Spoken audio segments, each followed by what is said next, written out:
Hello world. How you guys doing? Listen, it has been a minute. I am excited to be back live. All my travels were completed in 2022.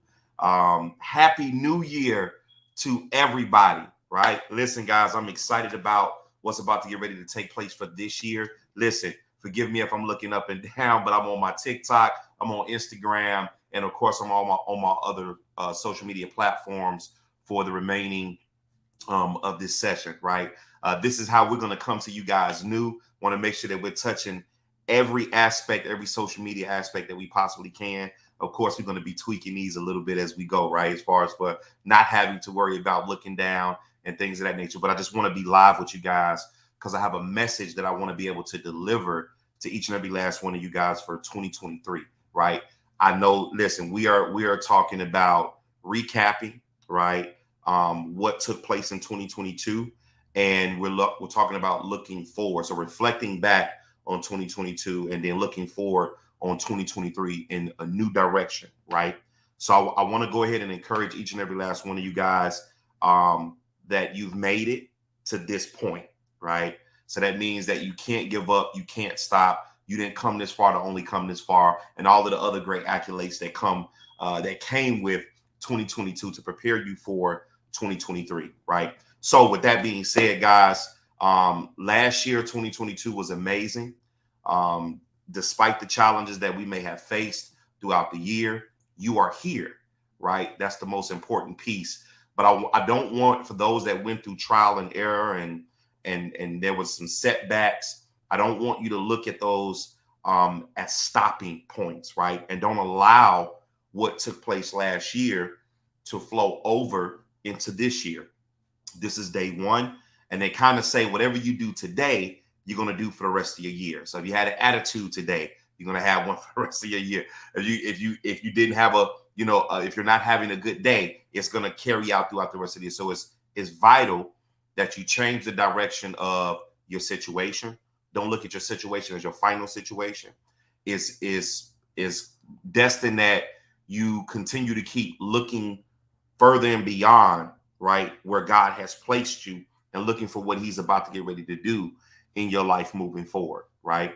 So guys, one of the affirmations, the starting affirmation for this year, one of the things that we always do is what? We set goals, right? We set these particular goals to whether I want to lose weight or whatever the case may be, right? And of course, by this point, right, I'm 38 years old now. By this point, we have heard some of the things that I'm going to be talking to almost everybody about today. You've heard this, right? The key is not about you hearing it. It's about it being repetitive for it to sink in, right? Because a lot of us, even though we write the goals down, sometimes or mostly all the time, we never achieve those goals, right?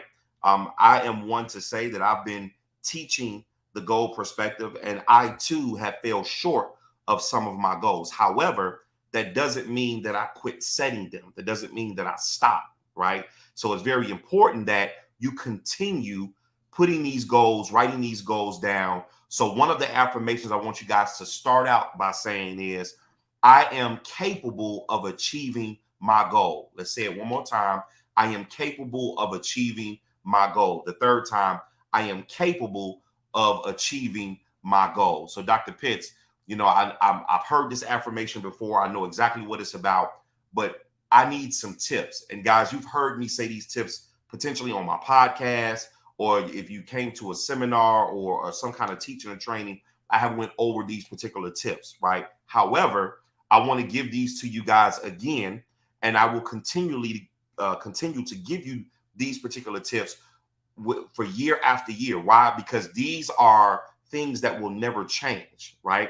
10 years later, these particular tips will still be creditable to be implemented into your everyday life. So, Dr. Pitts, how am I capable of achieving my goals? So the first tip is set specific, measurable, achievable, and relevant and time-bound goals. What is that? SMART, right?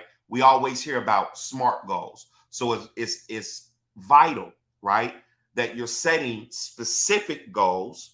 And when you set those specific goals, you then measure those goals, right? And once you measure those goals, you start to achieve those goals.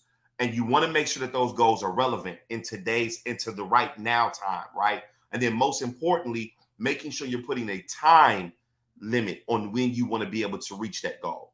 Number two is break your goals down into smaller goals, more manageable, and to make it more manageable and taskful, right?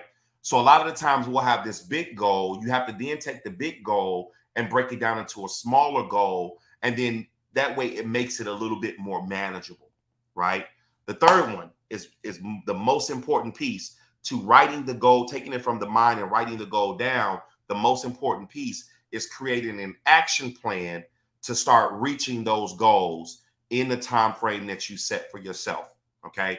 Number four, make time for your goals. You guys hear me teach this all the time. There's three things that you have to master, not have, if you want to be successful at anything. It doesn't mean it to be an entrepreneur, but just in life, you have to master these three things. And it is time management, great listening skills, and organization. If you are lacking in any one of the three, as far as for mastering them, all of you have it, right? That's the reason why you're not supposed to just have it. You have to master it, because when you master it, now it gets implemented into your life, which means that now it get implemented into your goal setting, right? You have to master, again, great listening skills, organization, and time management. This is what's going to help you create a plan of action to reach your goals. Tip four, make time for your goals, right? I think I went over that. I'm sorry. Tip five, stay motivated, right? A lot of the times, the reason why we are not successful at our goals is because, listen, we will allow life to step in and put a stop to reaching our goals. I want you guys to understand that life is going to happen no matter what you're doing. What's important is that you complete the goal, because that's what's going to essentially help you from not having to worry about that life situation that just took place. Now, there are some things that are just completely out of our control. However, you still have to stay focused. You still have to maintain and stay focused no matter what. This is what makes you stronger at execution. Okay. Tip six, monitor your progress. Listen, one of the things that I've learned to do relatively well is at the end of the week, I go through all of the to-do lists that I've put down from Sunday through Saturday, right? Or Sunday through Friday. I'm sorry. So Sunday through Friday, on Friday, I'm doing my evaluation to figure out exactly what I didn't do right, what I did more of, right? Whether that be, oh man, I spent more time on my social media than I should have for this week, or I've been on the phone longer than I should have with this particular call than for this week, right? You have to monitor your progress, because when you monitor your progress, that's what's going to keep you on track of completing those goals. And then you'll be able to identify what's taking your time away from you being able to complete those goals. Tip seven, last but not least, seek help when needed. Listen, we have gotten too far in life to not have some sort of coach, mentor. I don't care what all of these experts or whatever. It is important. Bible says one can chase 1,000, two can chase 10,000, right? So what am I saying? That if you have somebody that you can lean on just a little bit to say, hey, listen, I got this idea, I want to run it by you, right? What are your thoughts, right? Not only do you have to have that accountability partner, but you also have to be open-minded to the feedback that accountability partner may give you, right? Now, it's important that you have the right accountability partner, because what you don't want to do is align yourself with somebody who's negative. There's a difference between somebody being negative and somebody not always saying yes to you, right? Individuals, you got to surround yourself with individuals that can see your vision, right? And want to see you accelerate in your vision by then offering different strategies and implementation that can help carry you and take you to that next level. So it's important that you align yourself with the right accountability partner. So it's very, very vital, right? So this year, listen, this is a level up year, guys. This is a level up year where now everybody is moving into the element of wanting to enhance, increase, and level up, right? This is going to be your level up year. The only way that you're going to stay consistent, stay persistent, is if you execute your goals to be able to level up. Listen, guys, I hope that this information was helpful for you for the start out of 2023. For all of my mentees that are watching, guys, get ready to level up. Put your seatbelts on, your jetpacks on, your parachutes on, because that's exactly what we're about to get ready to do in 2023. We are about to get ready to level up. And remember, I am capable of achieving what? My goals, your goals. Listen, guys, I appreciate you guys tremendously. I love you guys to life. And listen, you guys already know the quote. Coming together is the beginning. Sticking together is progress. But working together is success. My name is Dr. Casual Pitts, and I'll see you guys on the next live. Peace.